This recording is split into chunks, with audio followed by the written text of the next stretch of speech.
Yang saya hormati Kasih Bimas Islam Kemenag Kabupaten Pandeglang, Bapak Haji Solehudin. Yang saya hormati para kepala KUA, Pak Haji Masdun, Pak Haji Nawasi, Pak Nur Rahman, Akhirul Girom. Yang saya hormati Ketua Pokjaluh jangan halangin ini dan jajarannya, Kang Ipul. Bang Era, live. Bapak Ibu penyuluh agama Islam Live terus ini ya tuh. yang tergabung di FKPAI baik Pandeglang maupun Provinsi Banten yang berbahagia, dan tak ketinggalan bintang tamu kita ini, bintang tamu kita yang di dunia penyuluh ini sangat terkenal, Pak. Dari Sabang sampai Merauke ini di dunia penyuluh, bahkan lebih terkenal dari Menteri Sosial, Bapak Haji Amirullah. Insya Allah beliau akan memberikan pencerahan kepada kita terkait Itu cek udah masuk belum? P3K. Di laptop masuk belum? Hadirin yang berbahagia, tema diskusi yang akan kita angkat dalam tajuk pengajian PAI kali ini sangat, kata orang itu temanya horor gitu ya, sangat horor. Alhamdulillah Pak Kasih Subkor, Kasih Penyuluh Agama Islam Kanwil Kemenag Provinsi Banten sudah hadir, Pak Haji Irwan Syilmi.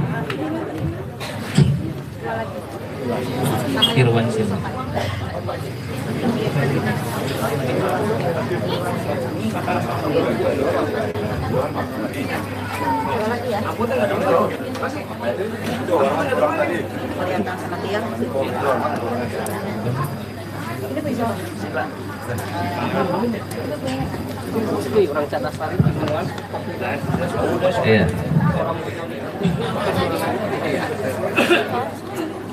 Tema yang diangkat pada pengajian kali ini adalah P3K, berkah atau musibah bagi PAI Banten dan umumnya bagi PAI seluruh Indonesia. Ada beberapa alasan kenapa kita mengambil tema ini, paling tidak panitia barangkali mengambil tema ini. Yang pertama, pemerintah saat ini memiliki rencana akan menghapus pegawai honorer.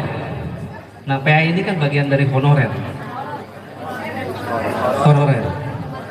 dari instansi pemerintah dengan membuka peluang menjadi P3K atau pegawai pemerintah dengan perjanjian kerja. Ini luar biasa kalau jadi nanti itu. Honornya itu bahkan lebih besar dari CPNS gitu ya. Dari PNS ya, dari PNS yang pertama lebih besar. Ini kalau jadi ini Ustaz Nur Hasan luar biasa. Nah, ini tentu adalah berkah bagi yang memenuhi syarat untuk menjadi P3K. Yang kedua,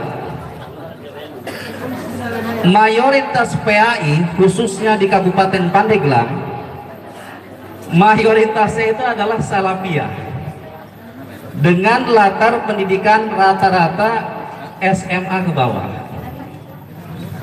Sementara syarat menjadi P3K itu minimal harus S1 keagamaan non pendidikan. Dengan kata lain, selain S1 non kependidikan, ini menjadi musibah. Ini menurut kita ya, ini kan kita belum mendengarkan dari sumber yang nomor satunya, sumber aslinya. Ini yang kedua.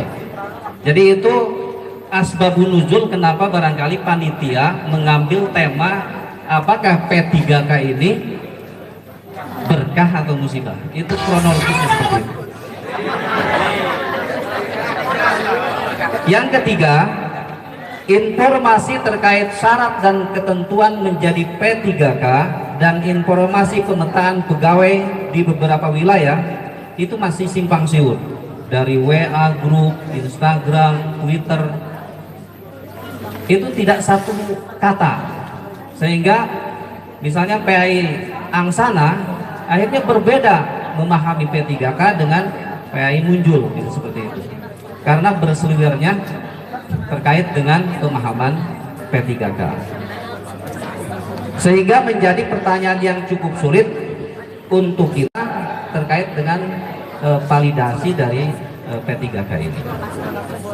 Yang keempat, kita tentu membutuhkan pihak-pihak yang kompeten untuk menerangkan kepada kita apa sih P3K itu, syarat-syarat apa yang kira-kira kalau kita mau menjadi P3K itu yang harus kita penuhi, seperti itu. Nah, alhamdulillah pengajian zona 3 ini berinisiatif untuk menghadirkan sosok yang luar biasa ini. Bang Amir ya, saya sebut Bang Amir aja ya, gitu ya. Saya kan Bang Edi, gitu, jadi Bang Amir. Baiklah, tidak berpanjang kalam, waktu saya serahkan kepada Haji Amirullah alias Bang Amir. Saya persilakan.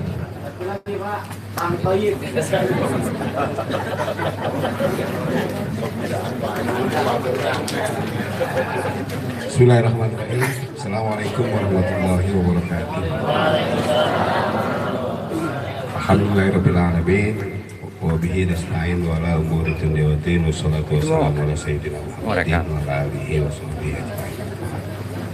Pak Kepala Kemenag Kabupaten Pandeglang, Pak Kasih Bimas, Ketua Pokjalu Provinsi, Ketua Pokjalu Kabupaten Pandeglang, Ketua FKPAI ya, Ketua FKP, semua yang Ketua FKI Pandeglang, Pak Kiai Irwansyah, teman-teman penyuluh agama se-Banten, khususnya se-Kabupaten Pandeglang, terima kasih. Puji syukur pada Allah Subhanahu wa Ta'ala, mudah-mudahan kita semua dalam keadaan sehat walafiat, murah rezeki, dan diberkahi oleh Allah Subhanahu wa Ta'ala. Salawat dan salam senantiasa tercurah pada Nabi Muhammad Sallallahu Alaihi Wasallam. Mudah-mudahan kita semua mendapat syafaatnya. Ya amin, ya amin, amin, ya rabbal alamin. Yang pertama terima kasih, salam silaturahim, salam kenal, panitia juga. Saya nggak nyangka ini, saya pikir acaranya ngopi-ngopi aja di seserius ini gitu lah kira-kira. Karena biasanya ngopi-ngopi aja sama penyuluh di kerjaan kita. Dan saya agak kurang pede ini kumpul sama kiai-kiai. Sayanya masih santri soalnya. Terima kasih, apresiasi, salam kenal. Saya mau ngomong apa juga nih ya. Tapi saya kira udah tahu lah soal P3K ini ya. Udah tahu, udah paham. Ini berkah. Karena tahun ini baru pertama kali dibuka P3K penyuluh agama. Dan ini proses panjang ya. Dari dulu kan hanya ada guru, perawat, kira-kira gitu. Tahun ini dibuka formasi P3K penyuluh agama. Dari 45.000 penyuluh agama seluruh Indonesia, belum fix dari Menpan berapa sebenarnya, tapi di angka 8.000 sampai 9.000 dari 45.000.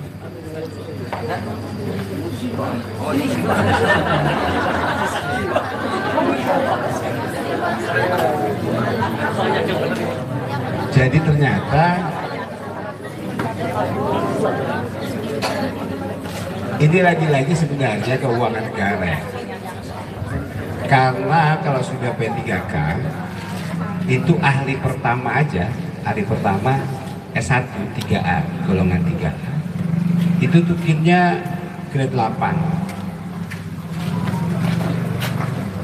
CPNS baru yang bukan jabatan fungsional itu grade-nya 7. Staf di Bimas Islam itu grade-nya ada yang 5, 6, 7. Tapi ini baru dibuka grade-nya 8. Ada tunjangan istri, tunjangan kesehatan, aduh banyak. Kita hitung kemarin di angka 7 jutaan. Itu gaji, tukin, tunjangan-tunjangan sama fasilitasnya dengan PNS. Nah kalau 7 jutaan per orang, hari ini kan honorer 1 juta.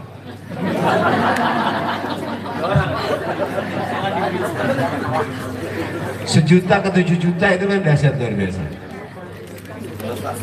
Tapi juga secara keuangan negara, karena dari 1 juta ke 7 juta rasanya nggak mungkin menampung 45.000 orang.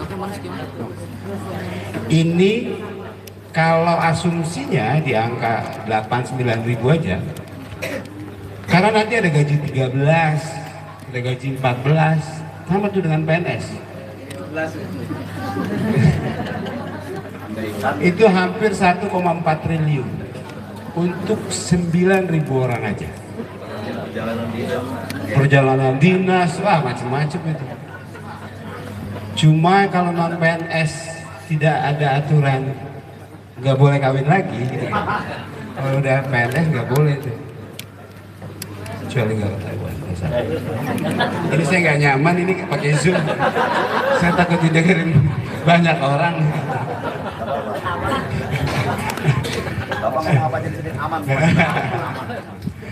Kira-kira gitu. Nah ini ya lagi-lagi soal keuangan negara. Karena kemarin kita ini di PNAI per tahun cuma 600 miliar anggaran. Antara itu 540 miliar itu buat honor penyuluhan PNS 1 juta kali 45.000 orang kali setahun. Nah maka ini kuota P3K kita juga ngeri-ngeri sedap. Karena tambahannya ini buat honor aja 1,4 triliun. Jadi dari 600 ke 1,4 triliun itu buat honor P3K aja di angka 9 ribuan. Tapi ini lagi-lagi belum ada surat dari Menpan ya kuota penyuluhan PNS. Tapi kira-kira di angka itu. Nah ini lagi-lagi itu tadi apa namanya. Tapi kita nggak kita jalan aja terus kira-kira begitu. Silahkan tempur, silahkan mempersiapkan diri dengan berbagai macam cara, belajar, cari dukun yang keren di mana gitu. Iya, karena dari 45.000 sekitar 9 ribuan yang tertampung menjadi B3K.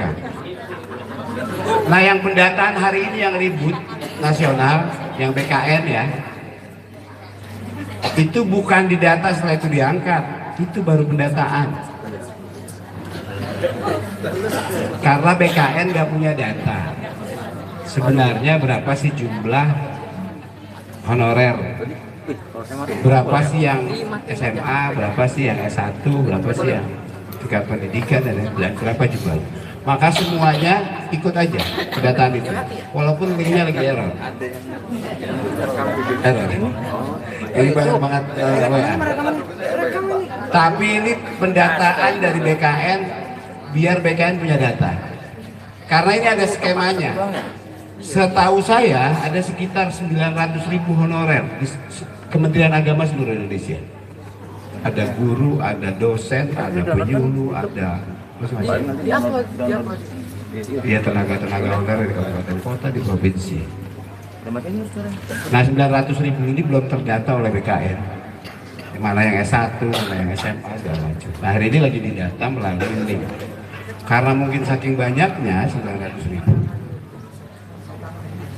aplikasinya error, kira-kira gitu ya. Tapi ini ikutin aja, nanti biar negara yang mikirin. Negara yang mikirin ini yang SMA mau dikemanain, yang S1 mau dikemanain, kira-kira gitu. Yang ini biar negara yang mikirin skema perpindahan dari honorer menjadi P3K. Ada yang udah 15 tahun, ada yang udah segala macam. Saya yakin negara akan bagaimana mencari skema terbaik. Saya banyak di komplain. Ini sarjananya ekonomi misalnya, UGM, tapi dia pesantren. Soal agama boleh diadu lah kira-kira begitu. Walaupun misalnya secara sarjana, secara pendidikan dia ekonomi misalnya. Kenapa nggak boleh jadi begitu? Nggak bisa harus diputar aja. Banyak hal. Ini kalau cerita ke belakang, jadi penyuluh agama ini kan dulunya itu dari GAH, guru agama honorer. Itu honornya 40.000 ya sebelumnya. Jadi penghargaan negara terhadap guru ngaji, ustadz kira-kira gitu. Maka honornya juga 40.000 ya, terus 50.000, 70.000. Yang dipanggil 6 bulan sekali, yang tinggal tanda tangan lah kira-kira gitu. Nah tapi memang jadi karena memang cuma penghargaan negara terhadap, juga orangnya juga nggak merasa penyuluh agama karena dia lebih populer kiainya, lebih populer mubaliknya, kira-kira gitu. Tapi semakin kesini kan mesti semakin profesional, maka dibuatlah seleksi misalnya, bagaimana pola rekrutmennya, kualifikasi pendidikannya, kira-kira gitu. Ditanyain lagi apa output kerjaannya. Nah dari dulu penyuluh agama itu 2 tugasnya, menyampaikan pesan agama dan pesan pembangunan melalui bahasa agama.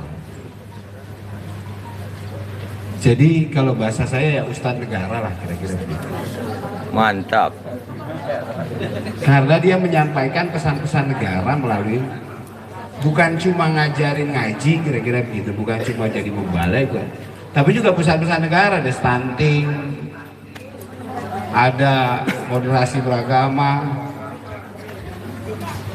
Nah besok tanggal 6 kita bersama Wakil Presiden di Istana Negara, pelibatan penyuluh agama di stunting. Nanti yang lain Zoom, karena kita mau semua penyuluh hadir dan semuanya turun di sosialisasi stunting. Tanggal 6 Oktober di Istana Wapres kita akan lakukan launching juga pelibatan penyuluh agama di stunting. Nah ini kan kenapa penyuluh agama penting misalnya di stunting?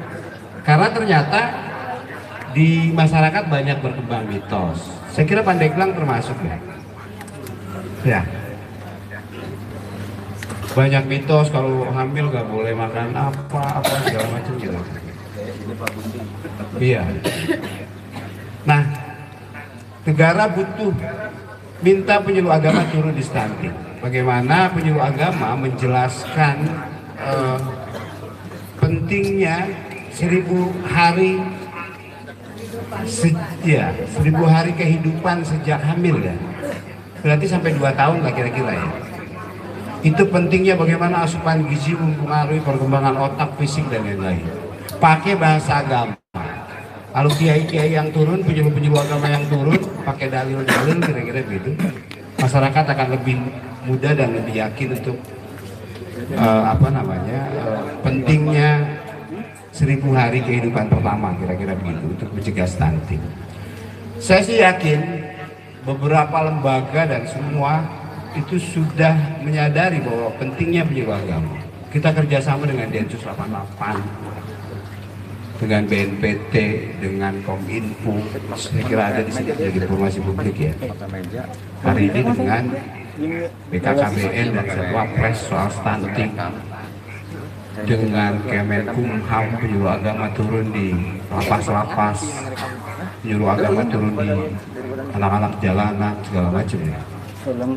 Banyak lembaga-lembaga yang terus ingin bekerja sama bagaimana penyuluh agama bisa membantu program-program lembaga, stakeholder dan program-program negara. Kehadiran kita sudah cukup dirasa penting. Saya nggak yakin kalau 2023 kita dihapus. Saya nggak yakin. Tapi upayanya mesti kita lakukan. Hampir semua tupoksi Kementerian Agama itu di penyuluh agama. Multi talent yang melakukan pendampingan terorisme penyuluh agama, yang turun-turun ke lapas penyuluh agama, agen moderasi beragama penyuluh agama, janda-janda tua urusan penyuluh agama. Pokoknya semua urusan kita. Bukan bukan merendahkan yang lain ya kan. Penghulu kan yang ketiga aja kan. Apalagi kita yang PNS ini, yang di kantor kerjaannya cuma ngopi ngerokok ya kan? Tapi hampir semua kerjaan-kerjaan yang bersentuhan dengan masyarakat penyuluh agama. Ada nabi palsu penyuluh agama yang dicari, ada aliran sesat penyuluh agama, ada terorisme penyuluh agama, semua hampir narkoba, HIV segala macam ya. Penyuluh agama ini semuanya jadi hampir tupoksi yang ekstrim, yang berat gitu dilakukan oleh penyuluh agama, dan ini terus kita tegaskan hampir di seluruh Indonesia. Penyuluh terus membuat dakwah di media sosial, bikin flyer, bikin walaupun belum semua. Tapi terus kita lakukan, terus kita bergerak, tagar kita penyuluh bergerak ya. Terus kita bergerak, tunjukkan bahwa penyuluh agama ini penting, hadir buat negara ini. Tunjukkan bahwa penyuluh agama ini benar-benar punya kontribusi terhadap negara dan program-program negara. Moderasi beragama, kerukunan, radikalisme semuanya. Zakat, wakaf, keluarga sakinah. Hampir semua tupoksi Kementerian Agama itu penyuluh agama, dan dahsyat luar biasa. Jadi upaya yang akan kita lakukan adalah kita akan melakukan bersurat resmi kira-kira begitu nanti dari Menteri Agama ke Menpan agar khusus pengecualian penyuluh agama untuk tidak dihapus di November 2023. Jadi saya kira selain upaya-upaya administrasi dan birokrasi, ya penyuluh agama bantu doa. Tuh, dengan cara apapun lah saya kira gitu ya. Tapi yang paling penting adalah ini kan isunya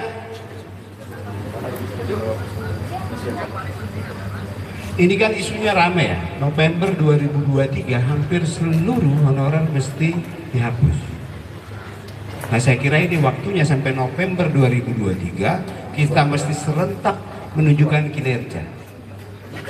Bukan hanya proses-proses administrasi, tapi bagaimana menunjukkan kinerja kita yang luar biasa.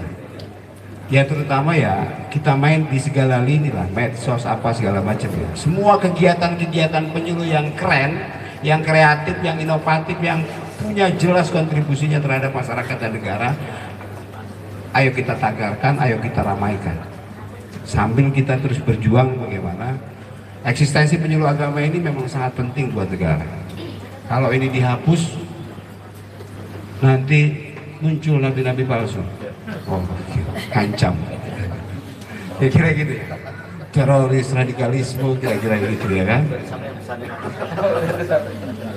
Iya, karena memang itu kinerja kita lah yang mari kita tunjukkan ke seluruh stakeholder, ke Menpan, ke Bappenas, ke Kementerian Keuangan, kita ada dan hadir.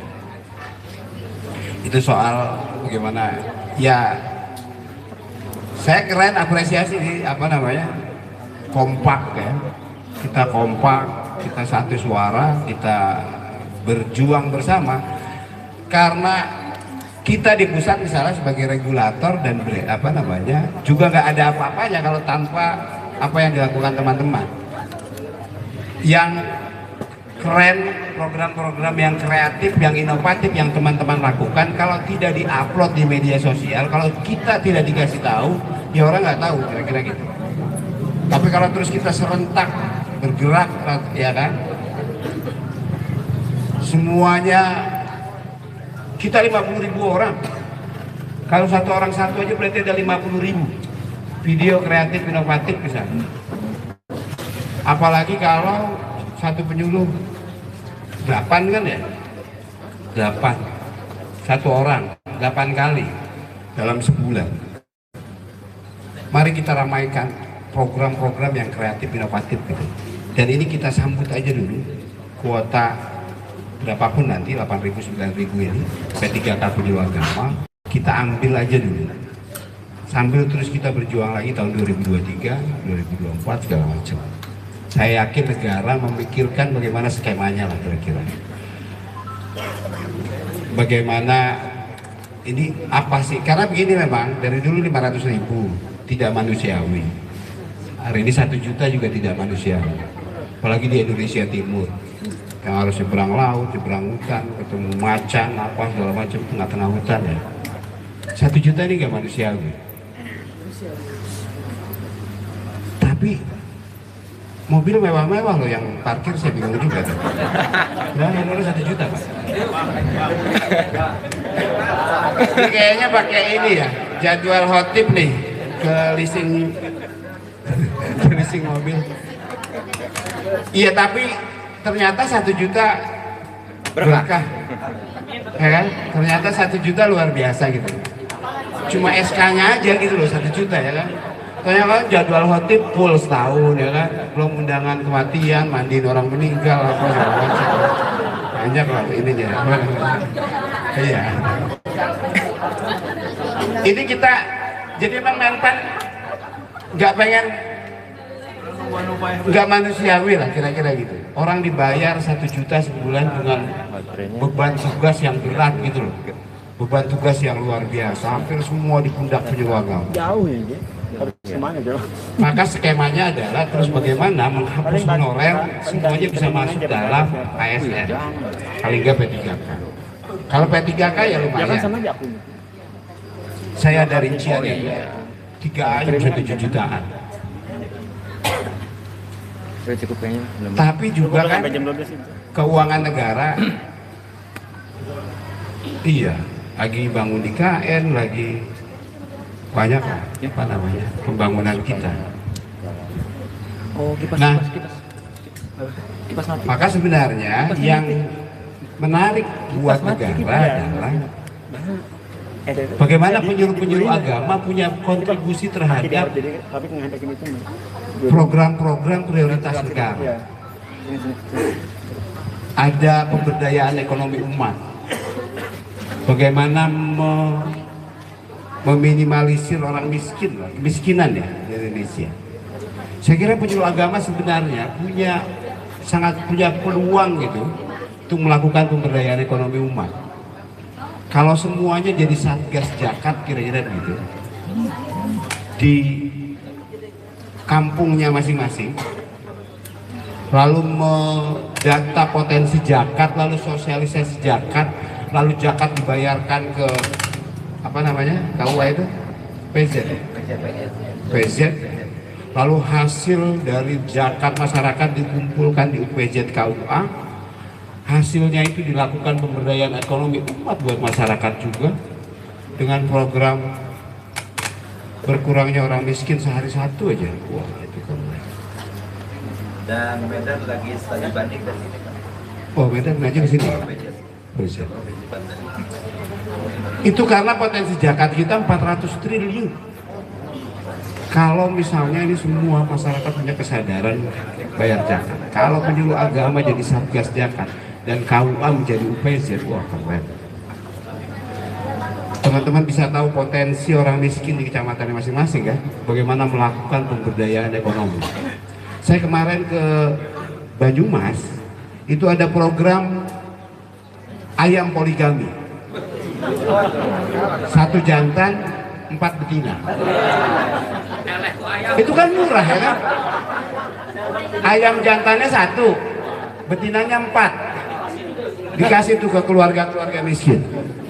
Itu kan jadi telur ya kan? Telurnya bisa dijual, bisa dimakan apa segala macam ya kan? Keren juga gitu ya kan? Sederhana ya kan? Ya paling ayam 200.000, 4 ya kan? Hah? Tapi apa program itu keren lah gitu. Ayam poligami. Atau misalnya program negara itu sekarang radikalisme moderasi beragama. Ini penting. Kenapa moderasi beragama menjadi program prioritas negara? Jadi kita ini sebenarnya semuanya rukun. Kita damai, kita biasa hidup berdampingan dengan beda suku, beda agama, semuanya. Tapi faktanya hari ini ada kelompok kecil yang cara beragamanya ini ekstrim. Ada kelompok yang mengklaim kebenaran, yang gua doang yang benar, yang lain salah. Ada kelompok yang nyalah-nyalahin keyakinan orang atau ritual orang. Ada kelompok yang membid'ah-bid'ahkan itu udah bahaya. Kalau menganggap saya paling benar, semuanya salah, semuanya kafir. Ini kecil, kelompok ini kecil. Ada cara beragama yang anti negara. Negara ini dibilang togut, negara ini dibilang karena berdasarkan Pancasila. Ada kelompok yang ingin mengganti ideologi Pancasila. Ada, tapi kecil. Ada lagi cara beragama yang pakai kekerasan itu, yang apa? Ngebom, segala macam. Atas nama Tuhan, pakai Allahu Akbar terus melakukan bom bunuh diri. Bawa-bawa nama Tuhan. Kelompok ini kecil. 3 kelompok ekstrim ini kecil. Tapi kalau ini dibiarin, kalau kita diem aja, kalau kita tidak bergerak, ini tidak mustahil membesar. Kalau kelompok ini membesar, negara terancam. Jadi moderasi beragama ini, kita kenapa terus penyuluh agama mesti semuanya moderat, penyuluh agama mesti terus mensosialisasikan pentingnya cara beragama yang damai, cara beragama yang mengangkat harkat dan martabat kemanusiaan. Kalau ente beragama atas nama agama terus melakukan kejahatan terhadap orang, percuma. Karena agama, tidak ada satu agama pun untuk yang mengajarkan untuk menyakiti orang, apalagi membunuh, apalagi apa segala macam. Nah itu pentingnya kenapa penyuluh agama. Ini ujung tombaknya penyuluh agama. Kenapa penyuluh agama mesti semuanya moderat, mesti terus mengkampanyekan moderasi beragama ke seluruh masyarakat. Mari kita minimalisir, mari kita jaga bahwa Indonesia ini NKRI Pancasila sudah final. Mari kita toleran, mari kita hargai sesama, mari kita hidup bersama berdampingan dengan semua kelompok agama, semua kelompok masyarakat. Gak usah saling nyalah-nyalahin, gak usah saling menyerang, gak usah bikin konflik, kira-kira gitu. Nah, ini juga penting bagaimana terus menunjukkan kinerja penyuluh agama, bahwa kita adalah agen moderasi, bahwa kita adalah kepanjangan pemerintah terhadap nilai-nilai moderasi beragama yang mesti terus kita gaungkan. Mari kita minimalisir kelompok-kelompok yang ingin memecah belah. Kita tolak kelompok-kelompok yang ingin menghancurkan Indonesia. Kelompok-kelompok yang ingin mengganti Pancasila yang sudah final ini, kira-kira begitu. Tolak itu semua.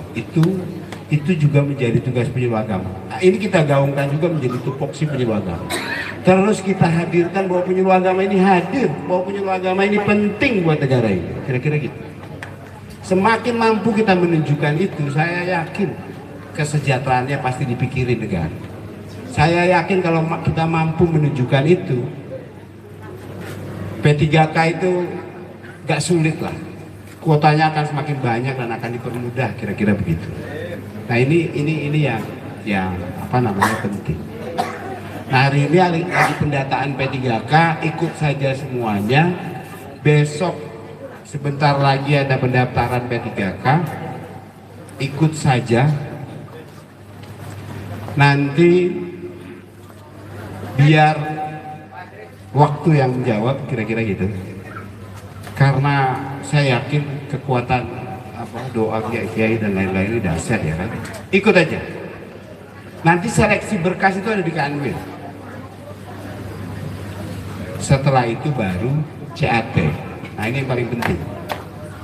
Harus mampu menaklukkan CAT. CAT ini yang pakai komputer itu loh.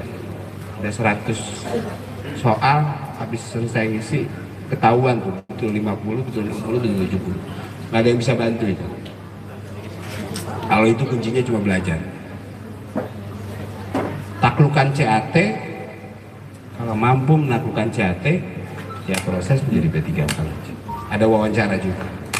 Tapi jangan sampai kuota yang sedikit dari 45.000 ini tidak terserap, habisin. Sambil kita pikirin lagi nanti 2023, sambil kita pikirin lagi 2024. Sambil kita pikirin lagi yang SMA mau dikemanain skemanya. Sambil kita pikirin lagi. Terus saya yakin lah, gak ada yang sia-sia yang kita lakukan. Gak ada apa-apanya lah kira-kira gitu. Pasti ada jalan lah. Pasti ada jalan ya, karena ini kan orang yang banyak, kiai-kiai semua segala macam ya. Kalau cuma 10.000 atau 9.000 P3K, terus yang 35.000 dihapus, saya nggak yakin. Pasti ada skema-skema yang terus dilakukan agar ini terus bisa dikasih jalan skema-skemanya. Saya kira itu ininya pengantarnya ya kan. Kalau mau dialog ya silahkan. Kalau saya bisa jawab, saya jawab. Kalau enggak ya banyak tokoh di sini. Terima kasih dan terima kasih. Assalamualaikum warahmatullahi wabarakatuh. Terima kasih Bang Amir. Tadi belum disebut nih Ketua FKPI Provinsi Banten, Ibu Ida Parida ini. Ini bukan melupakanmu bukan ya? Tapi ibaratnya seperti matahari di siang hari jam 12 karena terlalu bersinar jadi nggak kelihatan.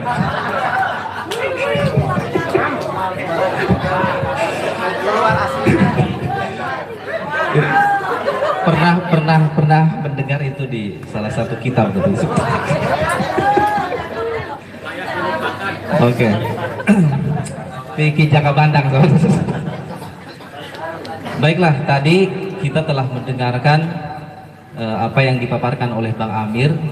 Artinya ternyata ini insya Allah bukan musibah. Ada skenario dari pemerintah barangkali. Di satu sisi ingin meningkatkan kesejahteraan, tapi di sisi lain yang lain pun insya Allah tidak akan dilupakan begitu. Karena kalau dilupakan, ini guru-guru ngaji ini Bang Amir ya. Kalau fungsi cita-cita pemerintah itu mencerdaskan kehidupan bangsa, ini dia fungsinya ini. Kalau dilupakan, negara melupakan mereka. Negara melupakan wasilah untuk mencerdaskan kehidupan bangsa itu. Dan ini tidak boleh terjadi. Saya kira seperti itu. Barangkali kita ada dialog untuk ini. Siapa yang mau memberikan saran, masukan atau pertanyaan untuk season pertama, saya beri 3 untuk yang bertanya. Dipersilakan. Iya, Ibu dari Lebak ya. 1, kemudian yang lainnya. Mumpung jauh, mumpung ada. Pak Haji, 1 lagi. Yang sebelah sana ada.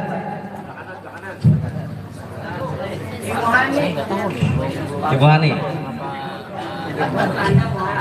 Mangga Ibu. Boleh maju ke depan.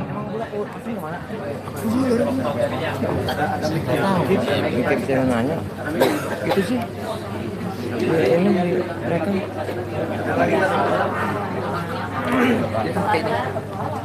Boleh pakai itu, pakai itu.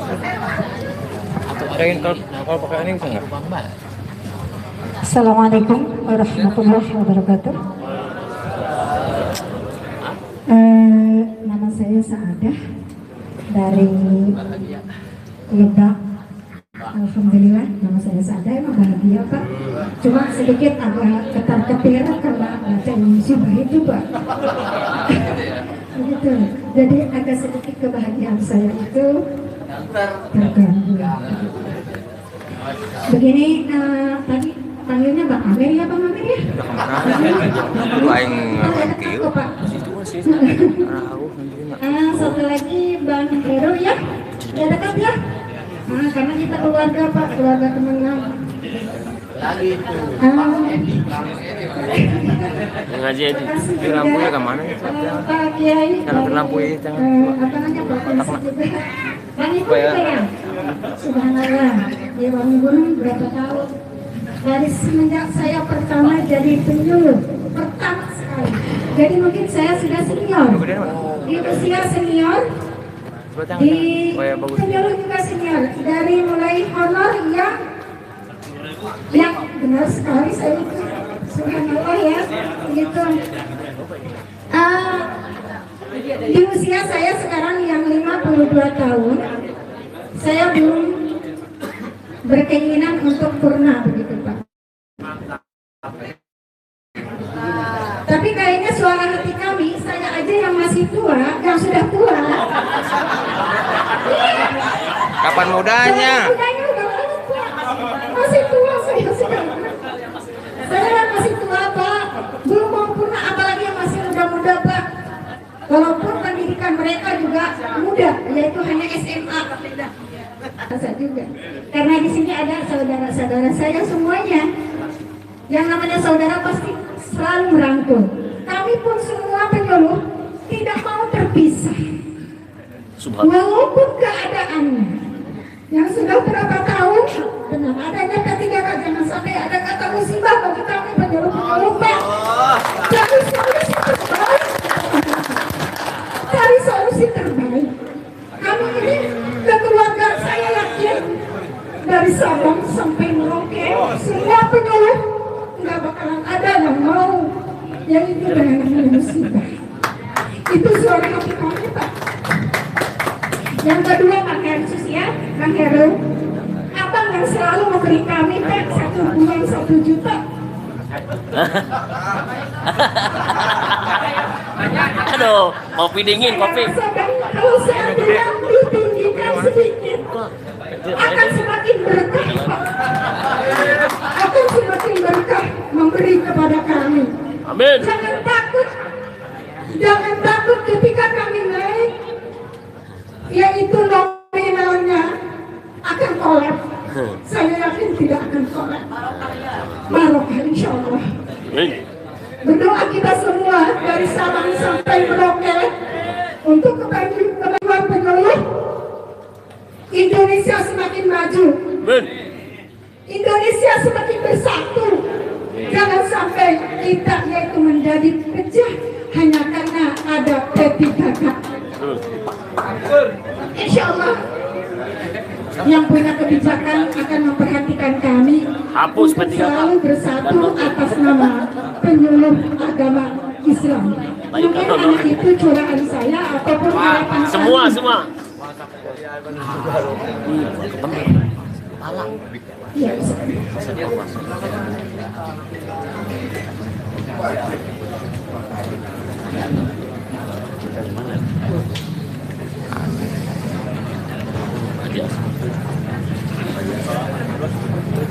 Waalaikumsalam. mohon maaf Bapak Kabit. Kabit. Jadi itulah saya perwakilan untuk kecilnya dari penyuluh Kabupaten Lebak dan umumnya suara hati para penyuluh Indonesia. se-Indonesia dari Sabang sampai Merauke. Jangan pisahkan kami. Jangan berhentikan kami di masa muda.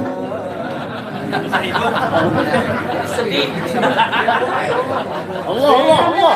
Kami sampai 5 tahun. Jangan ditalak. Untuk selalu mencintai Kementerian Agama Republik Indonesia. Karena ini keluarga kami Kementerian Agama Indonesia. Ya. Rela apapun kami untuk Kementerian Agama. Insya Allah kami amanah untuk Hilangkan bertugas. nonnya. Assalamualaikum warahmatullahi wabarakatuh. Waalaikumsalam.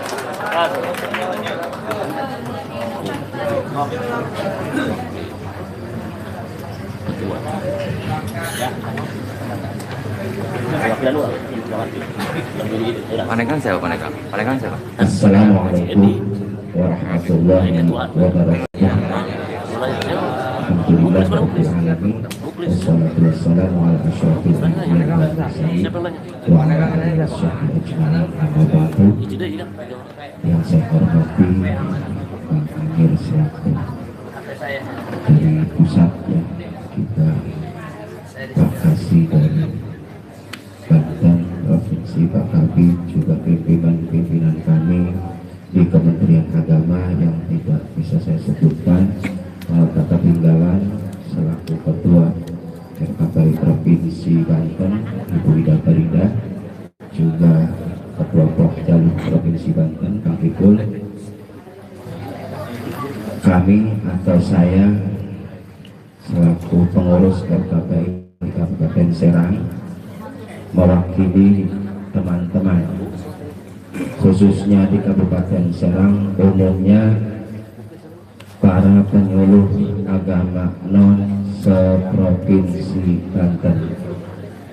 Tadi rekan kami yang dari Kabupaten Lebak sudah menyampaikan keluhan, atau kalau mengingat di judul ini berkah atau musibah, kami dari Kabupaten Serang menginginkan atau bawalah suara kami khususnya dari penyuluh seprovinsi Banten ini, jikalau memang P3K khususnya dari Provinsi Banten ini yang akan benar-benar jadi atau diloloskan sekitar 226 atau lebih, maka yang 1000 lebihnya mohon jangan dimusibahkan.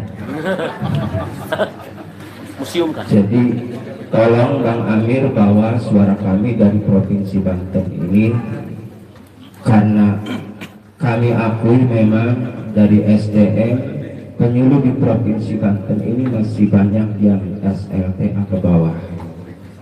Yang kami dambakan silahkan, bagi yang memenuhi syarat silahkan diloloskan jadi P3K. Tapi yang lain ini kami mendapatkan kenaikan honor menjadi 100%. Harus lagi P3. Dari 1 juta Honor nah. ke 2 juta, setuju nggak? Mau ngilu tes. Pulang gede. Mau ngilu pendataan ya. Kayaknya negara nggak bakalan bangkrut Betul. kalau dari 1 juta ke 2 juta 2 setengah. juta. Setuju nggak Pak Kiai? Aduh. Ibu-ibu setuju nggak? Walaupun memang apa tadi kata Bang Amir, walaupun gajinya 1 juta tapi mobilnya mentereng-mentereng. Yang minjem. Terus terang memang iya banyak, tapi salah satu contohnya saya sendiri Bang Amir, boro-boro mobil, motor aja masih gopok. Silahkan dicek ya. Bukannya ini mah fakta. Kapolres. Dan beda dengan Ibu Ketua, beda. Silahkan. Tapi kami sebagai garda terdepan di Kementerian Agama siap selalu berjuang untuk Kementerian Agama. Tolong bawa suara kami dari Provinsi Banten ini. Penyuluhnya pada nangis, tapi nangisnya bukan bukan menyerah ya, tetapi siap berjuang dan merasa diri ya kekurangannya, tapi tolong jangan dijadikan musibah. Jadi nanti Bang Amir mudah-mudahan menyampaikan ke Pak Menteri, orang Banten nggak mau dimusibahkan. Saya yang langsung turun ke bawah di Pandeglang, suaranya semua bulat bahwa tidak mau dimusibahkan. Bahkan mereka berharap silahkan tidak diangkat menjadi P3K bagi yang tidak memenuhi syarat, tetapi mereka berharap kenaikan honor 100%.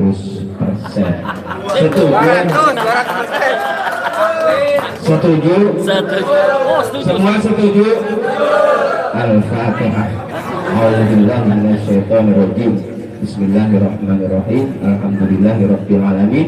Ar-Rahmanir-Rahim. Maliki yaumiddin. Iyyaka na'budu wa iyyaka nasta'in. Ihdinas siratal mustaqim. Siratal ladzina an'amta 'alaihim ghairil maghdubi 'alaihim waladdallin. Amin. Mudah-mudahan suara kami ya diwakili oleh saya dari Provinsi Banten ini, apa yang dijudulkan di sini berkah atau musibah, mudah-mudahan orang jadi musibah. Sing jadi yaitu berkahnya.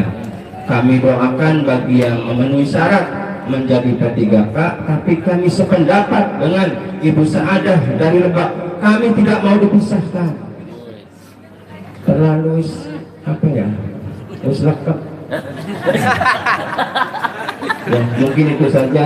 Mohon maaf ya kalau sekiranya dari Kabupaten Salak agak lancang ya. Tapi intinya bukan kami lancang, saking berharapnya. Demikian, ya akhir. Wassalamualaikum warahmatullahi wabarakatuh.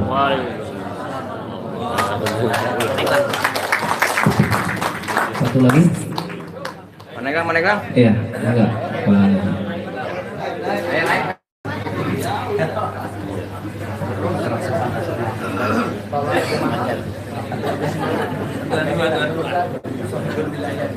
Assalamualaikum warahmatullahi wabarakatuh. Waalaikumsalam. Yang saya hormati pengurus atau pejabat atasan kami dari Banat, yang saya hormati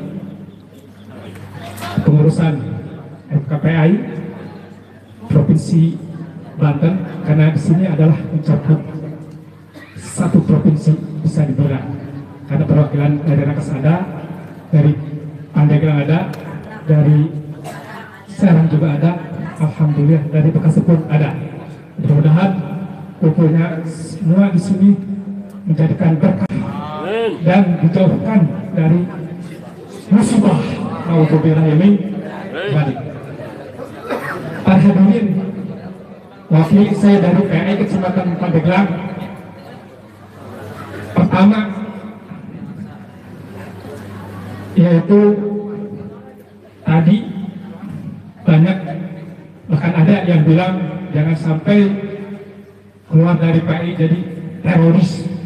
Nauzubillah min. Insyaallah PAI tidak akan jadi teroris, karena teroris bertentangan dari agama dan negara. Satu. Yang kedua, saya mohon kepada Bapak Pak Haji Amirullah, tolong sampaikan dari PAI sebagaimana kami memohon, minta kepastian, jangan sampai menunggu-nunggu. Wanita pun tidak mau, tidak ada yang kepastian. Andai kata tidak pasti, biasanya dikawin sama orang lain. Cari yang lain. Iya, cari yang lain. Saya mohon minta kepastian, jangan sampai menunggu-nunggu tidak jelas. Yang ketiga, kepada rekan-rekan semua,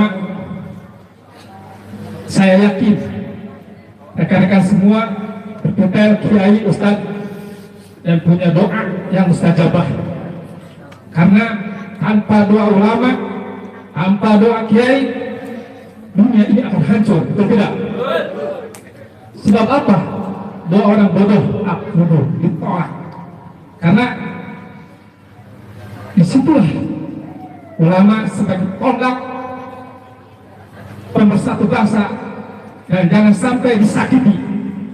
Andai kata disakiti, tahu sendiri. Allah. Saya bukan ormas PAI, bukan bukan ormas FPI juga, tapi ormas PAI saya. Bukan Betul. FPI. Korlap. Ya, saya tidak ikut sama ormas yang lain, hanya ikut sama ormas PAI. Kecintaan kita semua. Terima kasih. Tidak panjang lebar, karena kalau panjang-panjang kasihan sama ibu-ibu, lebar-lebar kasihan sama bapak-bapak. Akhirul kalam, assalamualaikum warahmatullahi wabarakatuh. Waalaikumsalam. Penting ya kata siapa tak? Semangat yang penting. P3. Terima kasih. Saya keren ini pertemuan ya. Saya sih pengen tadi di video ini. Video. Kalau nggak ada, ulang. Jadi gini, saya di subdit penyuluh. Regulasi ini banyak. Yang lain ada Kementan RB, ada BKN, ada Bappenas, terutama Kementerian Keuangan. Kemarin yang naik 2 juta itu Komisi 8 udah setuju. Kata Kementerian Keuangan yang duitnya nggak ada gitu. Setuju sih setuju aja. Duitnya mana? Waduh. Iya. Ini Doanya mesti nyampe damai. nggak tahu, ini saya bayangin ini kan kita sama-sama ya. Saya dalam posisi yang sama. Kita sama-sama berjuang lah kira-kira begitu. Cuma saya di pusat sebagai regulator ya. Teman-teman ini yang di bawah. Nggak mungkin cuma kita yang ngomong kira-kira begitu. Tapi memang mestinya Menpan, BKN segala macam turun. Cek lapangan. Bagaimana suara-suara penyuluh agama di seluruh Indonesia. Pengajian Saya yakin betul kalau ini ya manusiawi lah ya. Dia udah dari 15 tahun, dari 20 tahun. Saya yakin betul ini perjuangan ini bisa berhasil. Amin. Saya yakin betul negara pasti akan memikirkan skema-skema terbaik. Saya yakin ini pasti sedang. Ya negara sama juga etikanya baik. Bagaimana orang dibayar secara manusiawi, karena 1 juta tidak manusiawi, gitu. Maka boleh dinaikin menjadi manusiawi. Tapi juga ada keterbatasan keuangan negara. Tapi saya kira kalau ini menjadi serentak tidak bergerak, itu bergerak. Karena lagi-lagi negara melihat kinerjanya. Saya ditanya selalu mana kinerjanya. 45.000 orang yang ada di seluruh Indonesia penyuluh agama, mana kinerjanya? Apa kontribusinya terhadap negara? Apakah hadirnya penyuluh agama masyarakat semakin soleh, radikalisme semakin minim, toleransi beragama semakin oke? Apakah masyarakat semakin baik? Apa outputnya? Kehadiran banyak penyuluh agama. Nggak ada kementerian agama yang sampai 50.000 orang tentara ini. Soal kementerian agama. Jadi untuk KB itu 17 ribuan kira-kira. Penyuluh pertanian ya. Cuma kita yang punya tentara 50.000. Sudah sejauh mana pergerakan kita? Di stadion. Sudah apakah kinerja teman-teman bisa diukur? Sama sih, kita ingin lebih baik, negara juga tentu ingin lebih baik, tapi negara juga mau melihat kinerja. Ada guru ngaji selain penyuluh agama, ada mubalek, ada dai, ada ustaz yang tidak masuk penyewa agama. Dia tidak dibayar negara, tapi dia juga dahsyat luar biasa. Majlis-majlis taklim tumbuh subur dahsyat luar biasa. Gak ada penyuluh agama, sholat Jumat tetap jalan. Banyak kiai-kiai mubalik selain penyuluh agama. Yang diminta negara adalah apa? Bedanya orang yang dibayar sama negara apa? Sama negara. Apa bedanya penyuluh agama dengan kiai mubalik yang tidak dibayar negara? Maksudnya begini, sama aja. Jadi saya kira kalau sepanjang kita mampu menunjukkan kehadiran kita, mampu menunjukkan kinerja kita, penyuluh agama ya. Karena banyak juga yang tidak mengaku penyuluh agama, tapi dia penyuluh agama. Lebih populer ustadz kiainya gitu di kampung. Maka ketika ada penelitian turun meneliti peran penyuluh agama, ternyata nggak ada. Karena dia nggak ngaku penyuluh agama. Saya pernah ngobrol rapat dengan Mbak Dinas.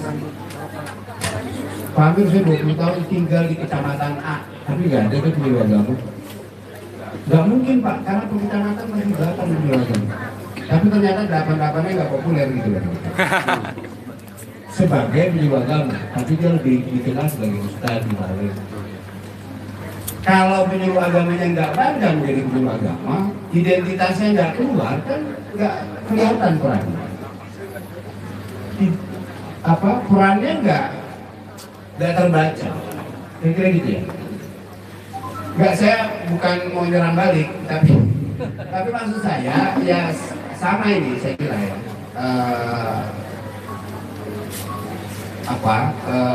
Bagaimana terus misalnya kinerja penyuluh agama ini kelihatan. 50.000 orang sampai saat ini belum satu pun yang kita kuasai. Kemarin bayangan saya misalnya media sosial.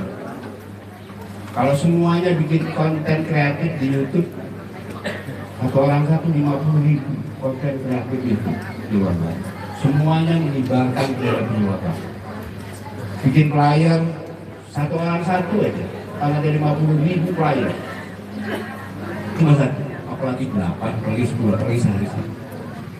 Maksud saya, orang terus kenal penyuluh agama yang memang jelas kontribusinya gitu. Kita nggak usah jelasin berbusa-busa apa itu penyuluh agama, kita nggak usah jelasin apa itu tupoksinya, tapi orang kenal penyuluh agama sudah ada di mindset ya, penyuluh agama ini keren. Inilah dia penjaga kerukunan, inilah dia yang melakukan kerja keras pemberdayaan ekonomi umat, inilah dia gitu lagi.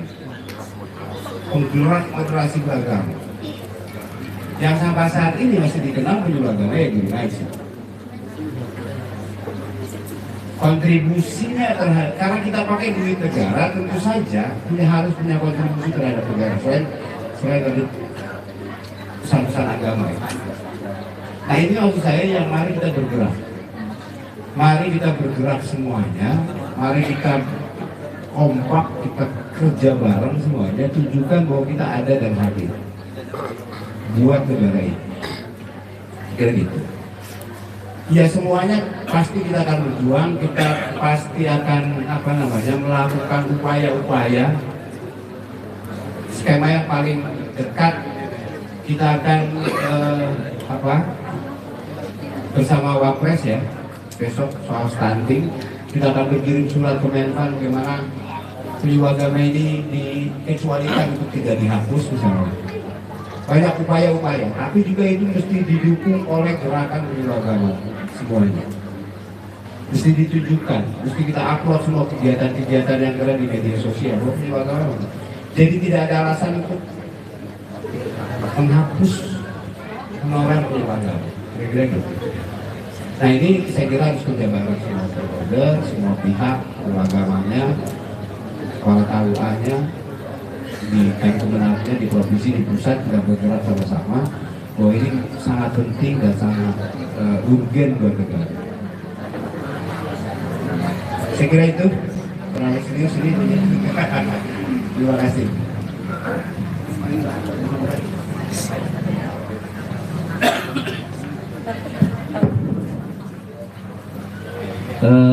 Berlanjut ke season 2, masih ada waktu sekitar 20 menit menuju jam 12 ya. 1, kemudian 2, 3. Enggak. Ini dulu. Nanti season 3. Nah. Lanjut. Mangkunya di Kabupaten Bekasi. Makasih.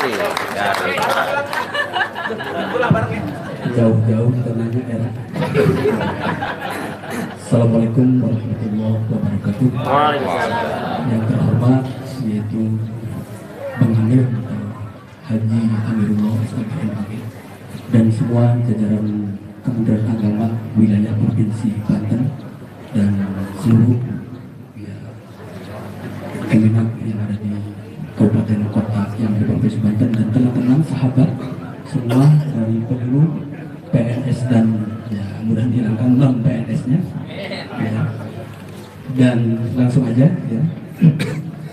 Di sini memang sangat tertarik ya dengan adanya judul ya itu dengan ya jauh-jauh dari Bekasi undangannya kayaknya nggak punya oleh-oleh Bang Amir ya. Kami ya adalah memang semua ya teman-teman semua yang di Provinsi Banten dan mungkin Jawa Barat ya secara umum kami ini di Kabupaten Bekasi, nama Ahmad Suhaili. Kebetulan kultur ya memang kami itu walau dari Kabupaten Majalengka aslinya di timur sana dan kami lama di Banten sebetulnya 7 tahun ya mulai dari Jarupang, Bojongmanik, hampir alhamdulillah Kajajah Banten gitu ya. Maka Bu Haja Tiga tolong hargai ulama karena Banten itu daripada struktural lebih kuat kulturalismenya, paham gitu ya, karena ada Abu Yadimyati almarhum ya beliau adalah guru ya gitu. Kemudian ya alhamdulillah kalau dari pesantren Al-Fakir dari Caringin Cisoka Tangerang barangkali ada para ulama para kiai di sini dari Balaraja ya Cisoka. Insyaallah kami mungkin lebih paham memahami kultur Banten sebetulnya. Dan insyaallah Jawa Barat dan kebetulan kami juga memahami dari mapping dakwah zona mulai Jawa Bali ya. Alhamdulillah ya. Karena pernah menjadi guiding tour leader di pariwisata juga. Selama ini ya kan satu Pemilu adalah garda terdepan dari Kementerian Agama Kabupaten, Kota, dan Provinsi se-Indonesia. Dan di sini Kabupaten Bekasi dan minta arahan ke Bang Amir telah membuat sebuah terobosan ya, karena kami bangga sebagai penyuluh walaupun non PNS. Dan alhamdulillah ya tadi semua juga yakin di sini walaupun sejuta Bang Amir, insya Allah kalau yang PNS masih bisa bersaing untuk kehidupannya.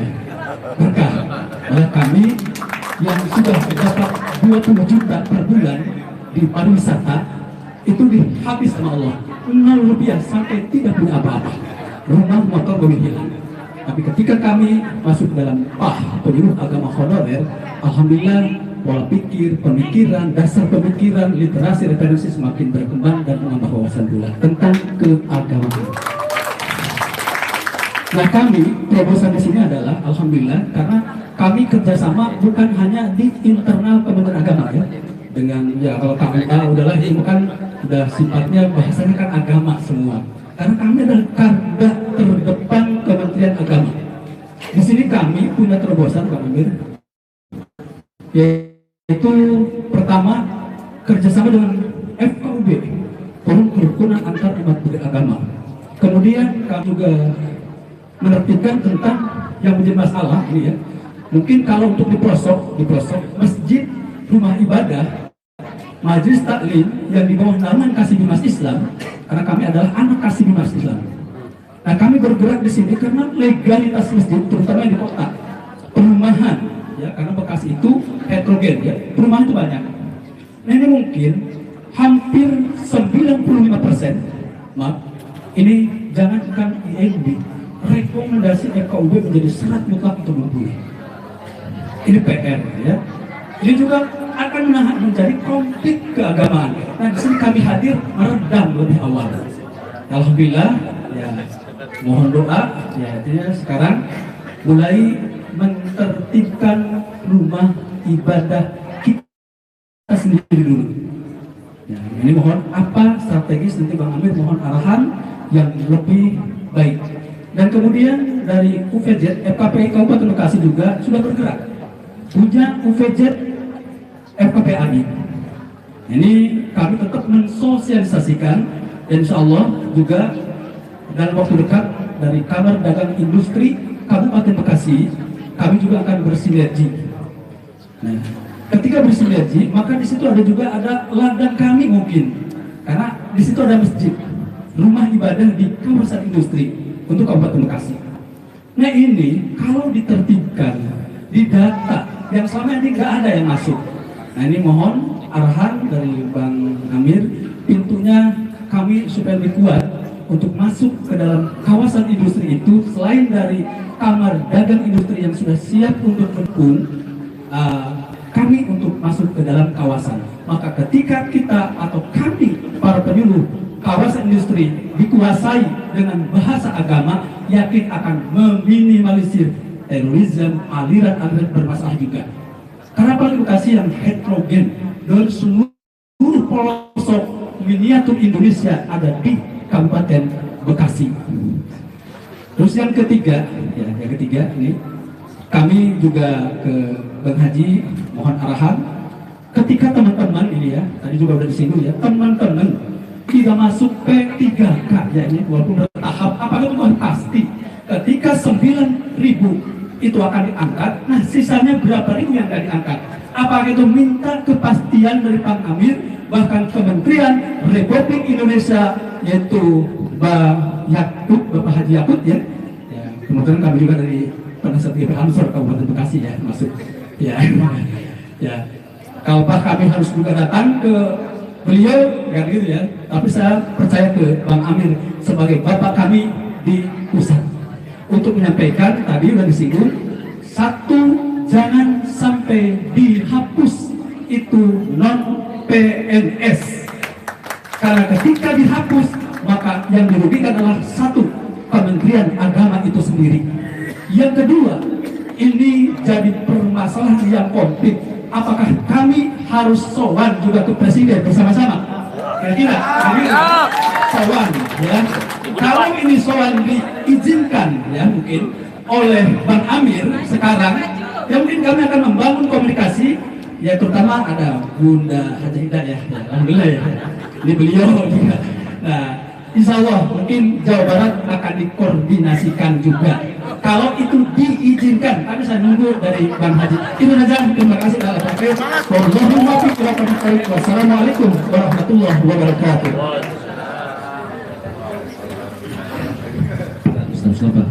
Singkat padat ya waktunya. Basnas. Pandeglang. Ini PAI yang jadi komisioner Basnas di Pandeglang. Assalamualaikum warahmatullahi wabarakatuh. Ikhtisarin kalam yang saya hormati semuanya yang hadir di sini. Nama saya Bapak Mustafa Bukti, MPDI.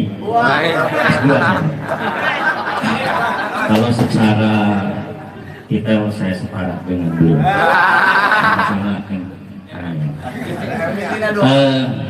Saya mungkin salah satu PAI yang gak kebagian batik. Jadi semuanya pakai batik saya. Ya. Tapi insya Allah walaupun gak kebagian batik dari PAI, saya dapat seragam dari LKTI dan insya Allah bulan Oktober saya berangkat ke Kalimantan. Sebelum saya bertanya, saya menunggu kurikulum kita daripada Mang Amir. Saya manggil Mamang aja karena saya belum tahu arahnya dari mana. Kalau Mamang itu sudah jelas familiar di pondok pesantren. Yang saya tahu, saya lihat pecinya merah. Sehingga timbul pertanyaan dari saya, ada hubungan apa Mang Amir dengan pesilat merah?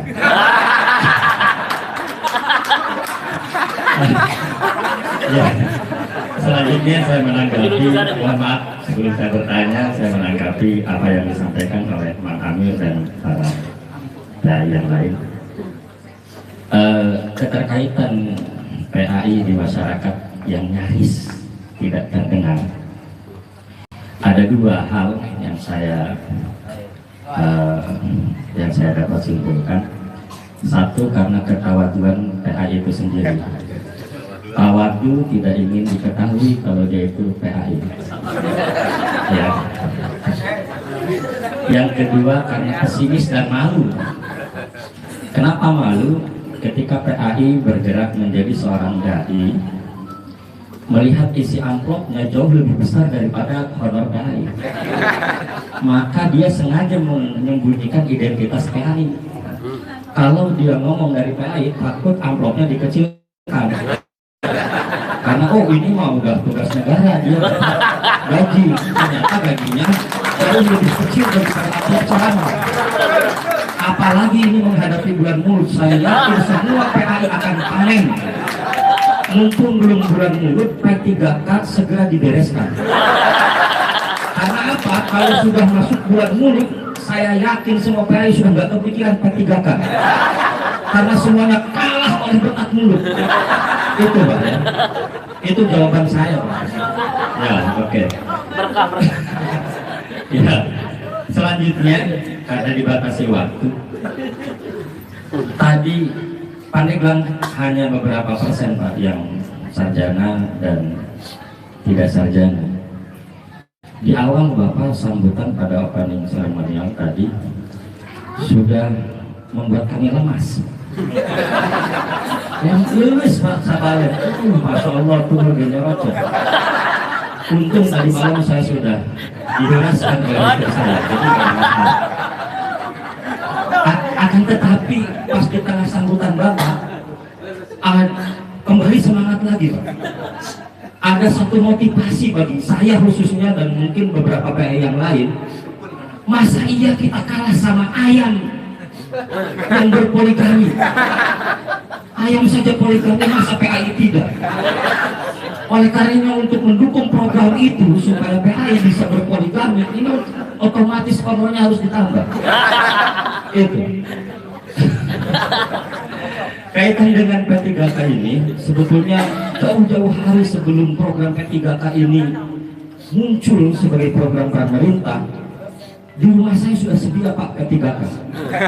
Betadin sudah saya sedia, dan kapas dan sebagainya. Saya yakin yang lainnya pun sudah ada P3K dengan konteks yang berbeda. Saya hanya sedikit memperjuangkan teman-teman yang sudah sarjana. Pandeglang ada 3 orang yang S3, yang S2. Saya, Bang Ano, dan Ibu. Nah, kami kuliah bayar. Gitu. Ngerti meren Pak ya? Kalau saya terangkan begitu panjang. Kita sama-sama S2 loh Pak, sederajat kita. Oke, ya. Paling tidak ini kan, tapi ijazah kami itu pendidikan. Tadi yang bikin saya lulus itu non pendidikan, sementara ijazah kami walaupun sampai S2 pendidikan. Masa iya Pak? Udah ngerti Loren? Udah, gak usah saya bahas lagi. Sampai situ. Untuk selanjutnya saya menanggapi dari Mang Amir dan dari Bekasi tadi. Alhamdulillah 3 minggu yang lalu saya dilantik sebagai komisioner Basnas Pandeglang. Ini pun penuh perjuangan, ya, penuh perjuangan dari mulai bulan puasa tahapan-tahapannya. Jangan punten, PAI ada yang menganggap oh ini karena kedekatan dengan bupati, bukan itu. Saya objektif, ikut tes 5 tahapan Pak, tes itu. Ya, barokahnya PAI saya bisa mengalahkan plat merah dan pesulap merah itu. Alhamdulillah. Pada pensiunan itu alhamdulillah. Ya, ini luar biasa. Saya sudah bicara dengan komisioner yang lain untuk mendongkrak tingkat pendapatan Kabupaten Pandeglang akan memberdayakan seluruh PAI di Kabupaten Pandeglang bertahap mobil khusus yang bagian zakat, ya, karena saya kebetulan bagian zakat juga di 35 kecamatan ini nanti akan kami undang dan akan kami SK-kan untuk menjadi UPZ. Karena punten menerima zakat tanpa ada SK dari Basnas itu dianggap ilegal, Bahkan ada ulama yang mengatakan ketika bayar zakat kepada orang yang tidak mendapatkan SK itu zakatnya harus diulang, dianggap tidak sah. Ada yang sampai begitu. Ya, ini menurut keterangan daripada Prof. Sibli, Ketua Basnas Pandeglang, Kedua Basnas Banten. Yang jadi masalah besar di Pandeglang itu adalah kenapa pendapatan Basnas Pandeglang itu minim? Karena masyarakat Pandeglang lebih senang untuk membayar zakat secara langsung, tidak melalui Basnas. Maka keberadaan PAI inilah yang saya harapkan untuk dapat mendongkrak ya asumsi itu, sehingga dapat membantu semuanya.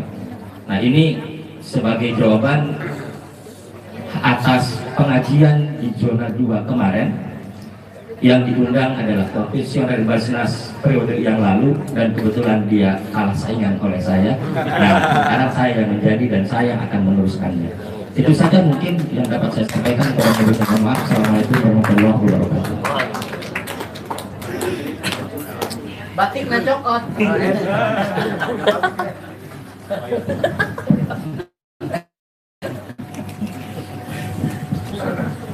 Assalamualaikum warahmatullahi wabarakatuh.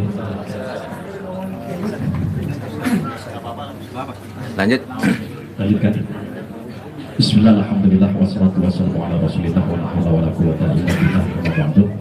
Yang sama-sama kita hormati Bang Amirullah dari Bimas Kementerian Agama Pusat dan juga para pengurus dan juga Pak Haji Irwan dan juga para kuyaha semuanya, para kiai, para penyuluh. Perkenalkan, saya Syarif Hidayatullah, Ketua Forum FKPAI Kota Tangerang. Saya pikir acaranya dekat, kita dari pukul 8 sudah berangkat, paling sejam sampai. Ternyata jam setengah 12 baru sampai. Pikir kok masih 1 jam lagi. Yang singkat padat saya ingin sampaikan, Bang Amir, di Kota Tangerang dari 13 kecamatan, 104 penyuluh non PNS. Ini alhamdulillah yang seperti biasa tiap kelurahan ini ada binaan dan juga setiap kecamatan 8 orang.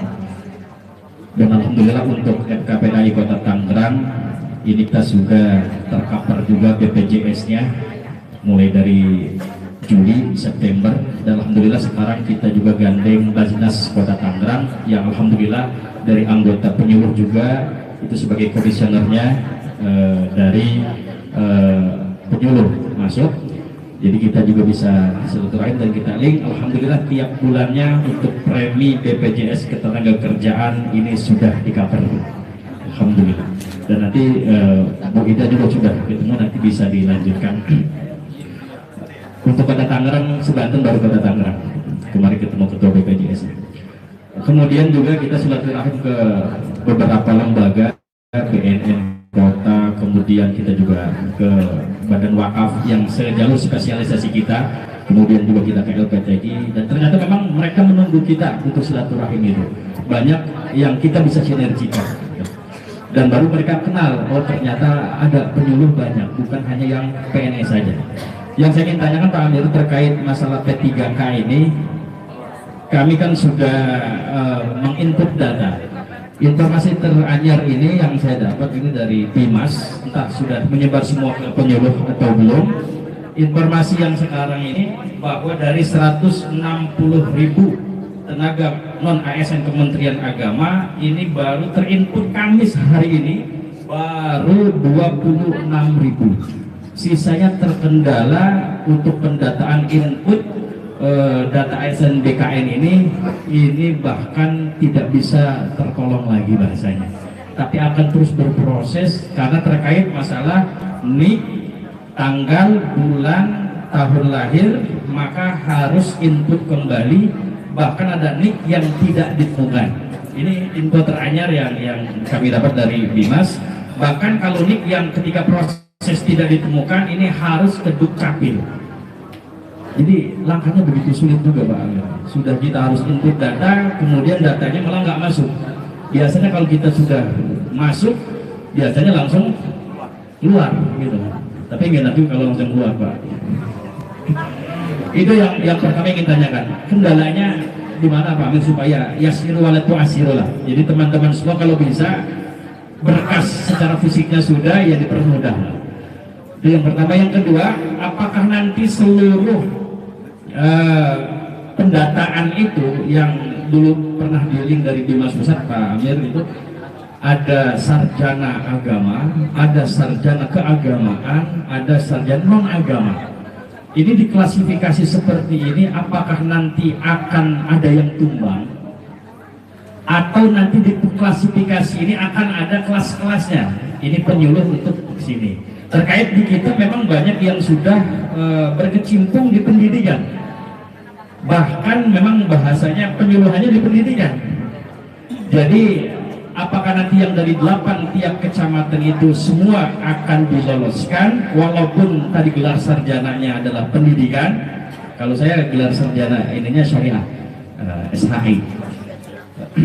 Nanti yang teman-teman ini selalu pertanyaan di bawah, karena hampir 60% kalau di Kota Tangerang itu SPDI. Bahkan ada di kita yang dia menggunakan ijazah muadalah dari pesantren. Ini bersamaan. Ini bagaimana informasinya, rumornya ini sekecamatan hanya akan diterima 2 atau 3 saja. Lalu kriterianya seperti apa? Karena teman-teman ini, saya sebagai ketua kadang-kadang malam-malam masih di Japri juga. Ada yang malam-malam mungkin tengah malam ini masuknya agak enak gitu, ya agak sepi. Ternyata susah juga masuknya untuk pendataan itu. Karena terakhir infonya sampai tanggal 30. Nah kalau sampai tanggal 30 sekarang sudah tanggal 22. Ini takutnya last minute lagi. Itu pertanyaan yang kedua. Yang ketiga Pak Amir, cukup ya? Oh ya kalau sudah cukup ya. Kita tunggu nanti jawaban pastinya. Terima kasih. Assalamualaikum warahmatullahi wabarakatuh. Sebelum dijawab oleh Bang Amir, ini ada pertanyaan dari Ibu Salmiah Silalahi dari Simalungun. Ini acara kita streaming YouTube, jadi disaksikan oleh seluruh penduduk di Indonesia. Ada pertanyaan hampir sama dengan yang terakhir tadi. Pada saat ini masih pendataan di BKN, tetapi masih belum dapat membuat akun yang diperintahkan, sementara waktunya tinggal beberapa hari lagi. Mohon solusinya. Seperti itu barangkali. Terima kasih. Terima kasih. Udah juhur ya? Udah lapar juga ya. Terima kasih. Jadi pendataan ini tadi saya sudah jelasin di awal. Pendataan ini adalah dari BKN, bukan dari Kementerian Agama. Kita punya data lengkap di EPA sebenarnya. Tapi BKN ini nggak punya data. Jadi BKN ingin mendata seluruh pegawai dengan klasifikasi SMA, S1, S1-nya apa sih? BKN nggak punya data itu. Data ini nggak ada, bukan buat pengangkatan, pendataan saja. Tetap saja melalui seleksi CAT dan lain-lain. Hanya BKN pengen punya data. Tapi ini penting, semuanya mesti mau SMP, mau SMA, mau satu pendidikan, apa aja semuanya masuk. Karena biar data kita tercatat di aplikasi BKN. BKN itu Badan Kepegawaian Negara. Jadi bukan di Kementerian Agama. Kalau data penyuluh agama sebenarnya yang mengisi Pak itu kepada. Nah karena data di BKN itu mesti sesuai nicknya. Jadi kalau salah ketik atau kurang 0 aja atau kelebihan aja, itu nggak nyambung nanti sama data di Capil. Karena semuanya by nick. Kalau ngisinya salah, nicknya itu nggak ketemu. Karena yang diketik nih. Kalau nicknya muncul benar pasti keluar namanya. Tapi kalau yang kurang-kurang ada yang salah-salah pasti nggak muncul. Jadi nick itu penting. Nah ini pendataan ini di BKN saya juga nggak tahu nih ininya apa namanya, tapi kan beredar begitu WhatsApp luar biasa. Silakan ikuti, aplikasinya juga error ya. Karena memang saking banyaknya. Tapi ikuti saja, nggak usah khawatir tanggal 30 berakhir atau apa ya. Karena BKN yang pengen punya data, ya kan? Pasti apalagi yang error-error begini pasti akan ada perpanjangan lah kira-kira. Sampai semuanya terdata yang ini yang satu sasa. Isi, kalau bisa isi, kalau nggak bisa ya tunggu aja sampai bisa. Ini aplikasi BKN. Soal mekanisme P3K-nya beda lagi. Ini hanya pendataan BKN ingin punya data seluruh persen. Soal P3K penyuluh agama kita tunggu saja. Secara regulasi ini lagi-lagi nanti beda lagi sama kenyataan. Secara regulasi 2020 waktu finalisasi dengan PAN dan Kementerian, hampir seluruh CPNS P3K mesti linear dengan pendidikan. Kalau mau jadi penghulu harus syariah, itu jelas di Kementerian. Kalau yang dicari peralatan komputer mesti sarjana komputer. Kalau yang mau dicari adalah sarjana kepustakaan, pasti sarjana pustaka. Penyuluh agama saya ditanya, ini linear pendidikannya apa Pak Amir? Waduh, kalau cuma dakwah bubar ini. Kalau cuma sarjana dakwah, sebenarnya kan dakwah yang linear ya. Ternyata saya ke Bali nggak ada sarjana dakwah. Kampusnya ini ada jurusan begitu daerah-daerah minoritas. Ada satu-satunya di Denpasar SPD. Kalau di daerah-daerah NTT, Sulawesi Utara yang minoritas ya, susah juga dari fakultas dakwah. Sementara pola rekrutmen kita dulu itu sarjana keagamaan. Wah, siapa aja boleh masuk. Bahkan SMP nggak punya ijazah masuk ke sarjana ustaz. Nah ini kan memang pola rekrutmennya beda. Waktu non PNS ya kita silakan saja sepanjang dia punya keilmuan keagamaan. Tapi rupanya untuk menjadi P3K atau PNS seleksinya menjadi ketat. Karena nggak mungkin sekolah polisi jadi pilot. Kira-kira gitu. Kan sekolahnya dulu polisi. Ini kalau mau nerbangin pesawat kira-kira gitu ya kan. Karena itu logika birokrasi. Mau nggak mau yang ini harus mesti diikuti. 2020 waktu nyusun Permenpan nomor 9, pengangkatan pertama penyuluh agama, pendidikan sarjana keagamaan non kependidikan. Itu sebenarnya sudah lebih luas dari jabatan yang lain. Karena jabatan yang lain itu berjurusan, bahkan berfakultas ya. Nah itu hasil negosiasi. Saya nggak yakin kalau ini dibuka hanya sarjana dakwah, bubar 99% berbeda ya. Jadi muncullah sarjana keagamaan dan pendidikan. Ini cerita ya, cerita regulasi Permenpan itu sendiri. Gak ribut waktu 2020 ditetapkan Permenpan. Ributnya ini ketika muncul isu P3K. Saya salah juga, saya ngomong di Zoom ributlah nasional. Orang saya dibikin itu penyuluh agama sarjana pendidikan. Saya dimasukin itu, saya cuma dua habis saya keluar. Rame lah. Saya bicara regulasi.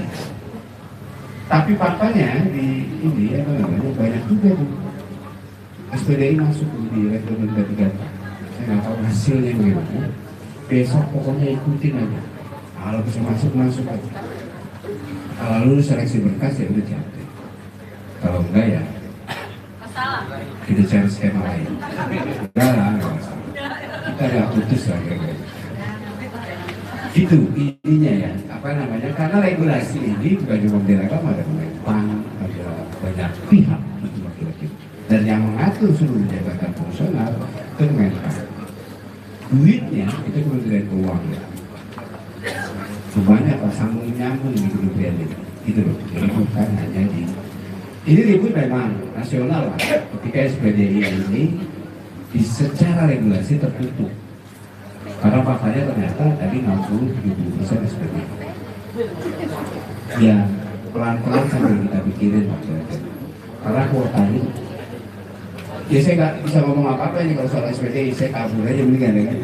Karena pasti kemarin saya ke Lumajang kumpul penyuluh agama, dari semua yang kumpul saya tanya, ini sarjana apa? Semuanya sarjana pendidikan. Wah, saya langsung lulus ya kan. Saya bilang aja lah kalau gitu. Pokoknya ikutin. Ada penghulu juga ya, ada penghulu juga. Kuota penghulu juga ada adaptasi, ada administrasi, ada yang lain. Sepanjang mana yang bisa masuk aja dulu. Kalau enggak terus nanti kita pikirin lagi 2000 kajian sih dan jangan ini selain 2023 bagaimana 2024 bagaimana. Saya sih lebih bahagia sebagai regulator, pecah aja dulu telurnya ini ya 3K penyuluh agama, nanti 2023 kita ajuin, 2024 kita ajuin lagi. Itulah kira-kira ya. Nanti terus bagaimana pola skema ini menyelesaikan 45.000 orang ini, ada jalan dan ada solusinya kira-kira. Kalau memang perlu Kemenpan diubah, ya boleh masuk ke sana. Ya nggak apa-apa gitu. Saya sih nggak punya kepentingan, maksudnya. Saya lebih bahagia sarjana pendidikan juga masuk gitu. Tapi nanti kita lihat ini apa kalau regulator, kalau nggak melibatkan banyak pihak. Dia paling pasti ya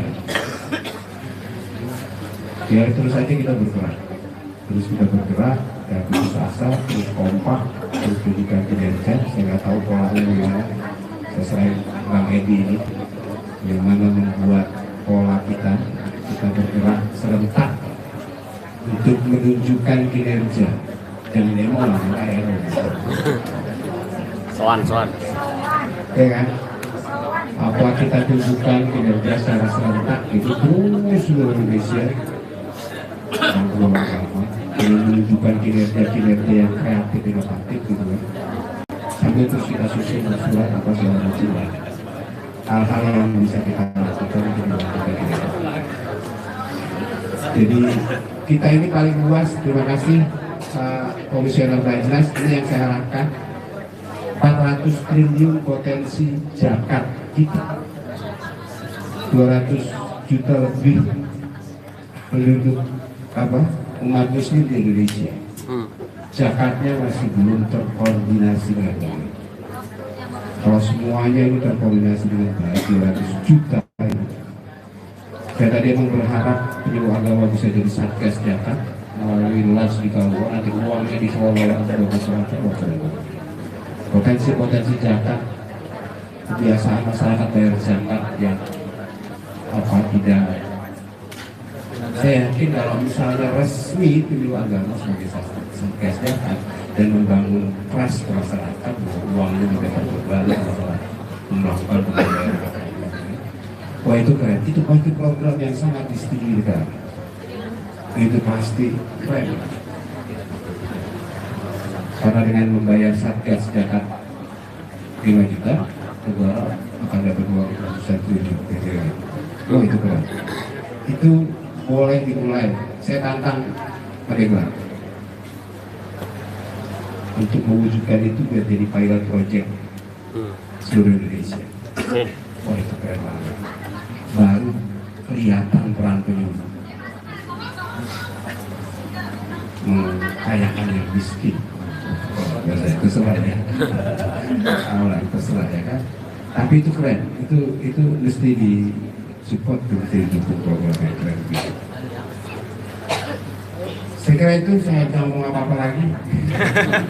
Pokoknya terus bekerja, terus tunjukkan kinerja ya kan. Sambil kita berjuang, saya yakin pasti ada jalan ya. Terima kasih. Wassalamualaikum warahmatullahi wabarakatuh. Terima kasih. Kalau kita dengarkan bersama tadi pencerahan dan barangkali apa yang disampaikan oleh Bang Amin tadi sudah sedikit menjawab apa yang kita pertanyakan selama ini. Dan mari kita beri aplaus terakhir kepada Ibu Bapak hadirin yang berbahagia.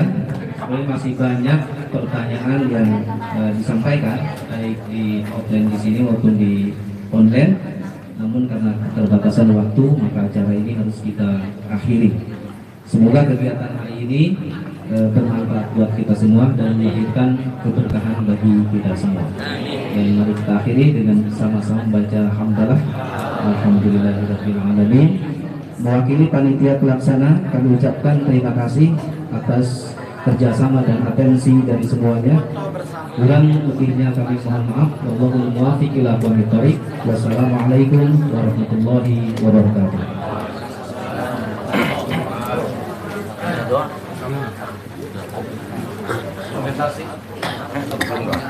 Ya, komentasi dulu berfoto. Ya, foto dengan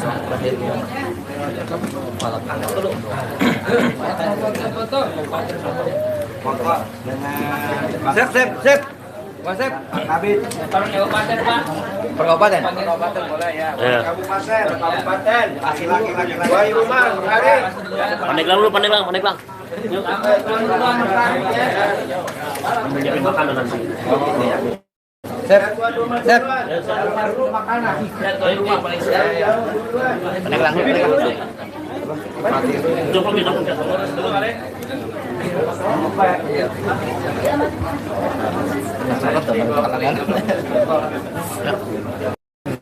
Duduk. Ayo, pandeglang. Di sini. Kita diambil kan? Iya, ini. Oke.